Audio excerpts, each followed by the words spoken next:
7월 12일 화요일 아침입니다. 오늘 묵상할 본문은 히브리서 8장 1절부터 13절입니다.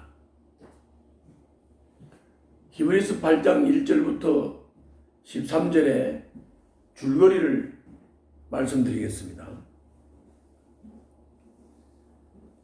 땅에 성전이 있고 그 땅의 성전을 섬기는 레위 계통의 제사장과 하늘의 성전이 있다고 말씀하시면서 하늘 성전을 섬기는 예수님과 땅의 성전을 섬기는 레위인 제사장들과 비교를 하여 설명하는 본문입니다. 이어서 예레미야가 예언을 했던 새 마음을 주는 새 언약을 설명하면서 옛 언약과 새 언약을 설명하고 있습니다. 이것이 오늘 본문의 줄거리입니다. 그럼 먼저 세부적으로 본문을 나누어서 살펴보도록 하겠습니다. 먼저 1절부터 5절입니다. 제가 읽겠습니다. 지금 말한 것들의 요점은 이러합니다. 곧 우리에게는 이와 같은 대제사장이 한 분 계시다는 것입니다. 그는 하늘에서 지엄하신 분의 보좌 오른쪽에 앉으셨습니다. 그는 성소와 참 장막에서 섬기시는 분입니다. 이 장막은 주님께서 세우신 것이요 사람이 세운 것이 아닙니다. 모든 대제사장은 예물과 제사를 드리는 일을 맡게 하려고 세우신 사람입니다. 그러므로 대제사장도 무엇인가 드릴 것을 가지고 있어야 합니다. 그런데 그가 땅에 계신다고 하면 제사장이 되지는 못하실 것입니다. 땅에서는 율법을 따라 이미 예물을 드리는 사람들이 있기 때문입니다. 그러나 그들은 하늘에 있는 것들의 모형과 그림자에 지나지 않는 땅에 있는 성전에서 섬깁니다.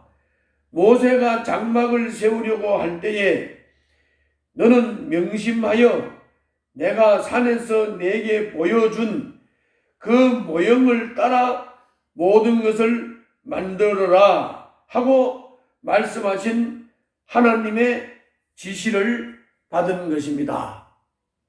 이것이 1절부터 5절의 내용입니다. 요거를 요약을 하면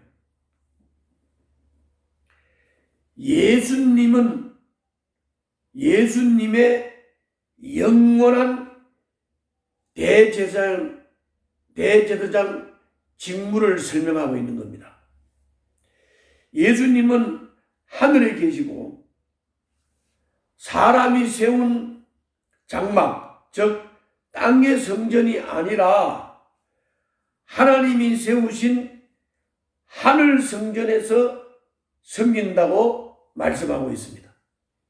또 레위 계통의 제사장은 땅의 소산으로 예물을 드리지만 예수님은 자신의 몸을 제물로 드리십니다.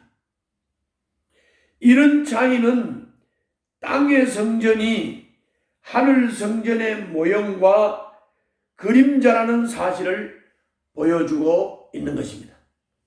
그래서 예수님이 하늘 성전의 대제사장이심을 설명을 하면서 하늘 성전은 하나님이 직접 만드셨다. 그리고 땅의 성전은 모세가 가르쳐준 모형대로 세워졌다. 사람이 세웠다. 레위인인 사람이 제사를 드린다.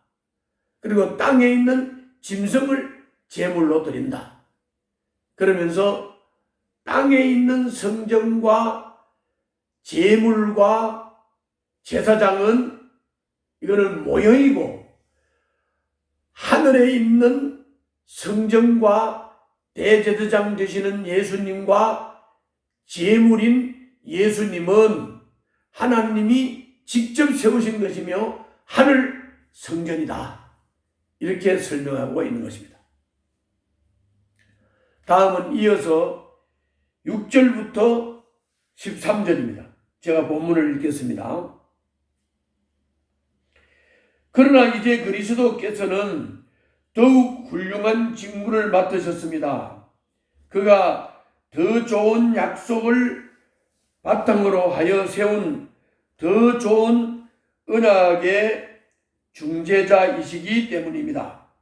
그 첫 번째 언약에 결함이 없었더라면 두 번째 언약이 생길 여지가 없었을 것입니다.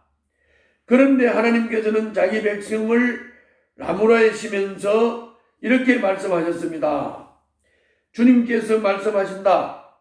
보아라, 날이 이를 것이다. 그때 내가 이스라엘 집과 유다 집과 더불어 새 언약을 맺을 것이다. 또 주님께서 말씀하신다. 이 새 언약은 내가 그들의 조상들의 손을 잡고 이집트 땅에서 인도하여 내던 날에 그 조상들과 맺은 언약과 같은 것이 아니다. 그들은 내 언약을 지키지 않았으므로 나도 그들을 돌보지 않았다. 또 주님께서 말씀하신다. 그날 뒤에 내가 이스라엘 집과 맺을 언약은 이것이니 나는 내 율법을 그들의 생각에 넣어주고 그들의 마음에다가 새겨주겠다. 그리하여 나는 그들의 하나님이 되고 그들은 내 백성이 될 것이다. 옛 언약이 약함으로 이제 새 언약을 세우겠다고 말씀하시면서, 옛 언약이 결함이 있으므로 새 언약을 세우겠다고 말씀하시면서 예레미야 31장 31절부터 34절 말씀을 인용을 해서 새 언약을 말씀하시면서 이 새 언약은 네 생각에, 네 마음에 새겨주겠다. 그래서 마음을 변화시켜 주겠다라고 말씀하고 있는 것입니다. 이렇게 새 언약 가운데 들어가는 것은 예수 그리스도를 구주로 영접을 하고 거듭나면 새 마음을 주시겠다. 새로운 생각을 주시겠다고 하시는 새 언약의 약속입니다. 이렇게 새 언약의 백성이 되면 11절부터 보겠습니다. 그리고 그들은 각각 자기 이웃과 자기 동족을 가르치려고 주님을 알라고 말하는 일이 없을 것이다. 작은 사람으로부터 큰 사람에 이르기까지 모두 나를 알 것이기 때문이다. 내가 그들의 불의함을 긍휼히 여기겠고 더 이상 그들의 죄를 기억하지 않겠다. 하나님께서 새 언약이라고 말씀하시므로 첫 번째 언약을 낡은 것으로 만드셨습니다. 낡고 오래된 것은 사라집니다. 이렇게 6절부터 13절까지의 말씀입니다. 이것을 요약을 하면 모세가 옛 언약의 중보자라고 하면 예수님은 새 언약의 중보자이시다. 새 언약이라는 말 자체가 옛 언약이 한계가 있고 결함이 있다는 것을 암시하는 것입니다.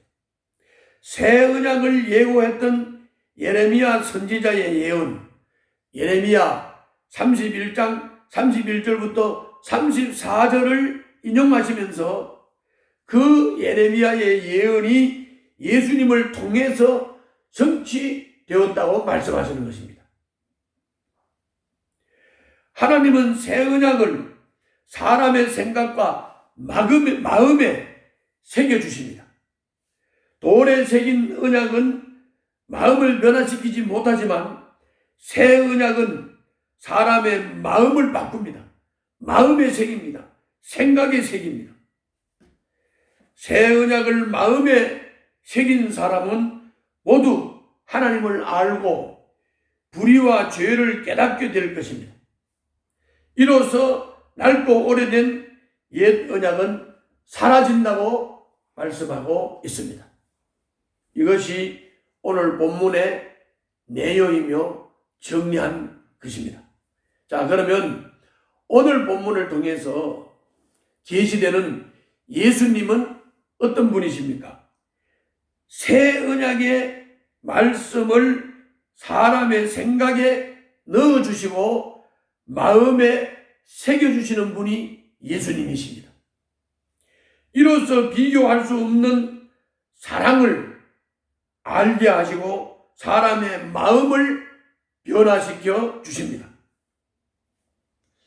예수님은 지금 우리를 새 언약의 일꾼으로 부르시고 더 좋은 언약의 말씀을 전하라고 우리들에게 부탁하십니다.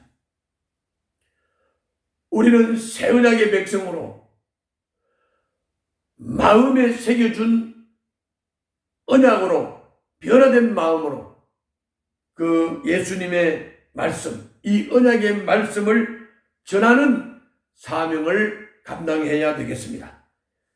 이 하나님의 부르심에 충성하고 계십니까? 다음은 오늘 본문을 통해서 우리에게 주시는 교훈입니다. 그것은 6절부터 12절에 잘 나타나 있는데 율법을 소유한 백성이 순종에 이르지 못했다. 율법은 판단하고 정죄하며 순종을 요구하지만 백성은 돌판에 새긴 그 율법을 외식과 위선의 도구로 이용을 했습니다. 그러나 마음에 새긴 말씀은 사람을 그리스도의 사랑에 붙들리게 만듭니다. 마음이 변화가 됩니다. 순종하기 어려운 상황을 만날 때 그리스도의 사랑과 은혜를 깊이 묵상하십시오. 그러면 순종할 힘이 생깁니다. 우리는 우리들의 마음에 언약의 말씀을 새겨주셨고 우리들의 마음을 근본적으로 변화시켜 주셨기 때문에 우리가 어려운 상황을 만날 때, 순종하기 어려운 상황을 만날 때, 벽에 부딪혔을 때는 내 마음에 언약의 말씀을 새겨주신 예수 그리스도의 사랑과 은혜를 깊이 묵상하라는 것입니다. 그렇게 하면 순종할 힘을 주시고 성령님께서 충만함으로 다스려 주셔서 우리를 인도하실 것입니다. 오늘도 승리하시기 바랍니다. 기도하겠습니다. 말씀을 마음에 새기고 주님의 사랑을 늘 묵상하는 성도가 되게 하여 주시옵소서. 예수님 이름으로 기도하옵나이다. 아멘.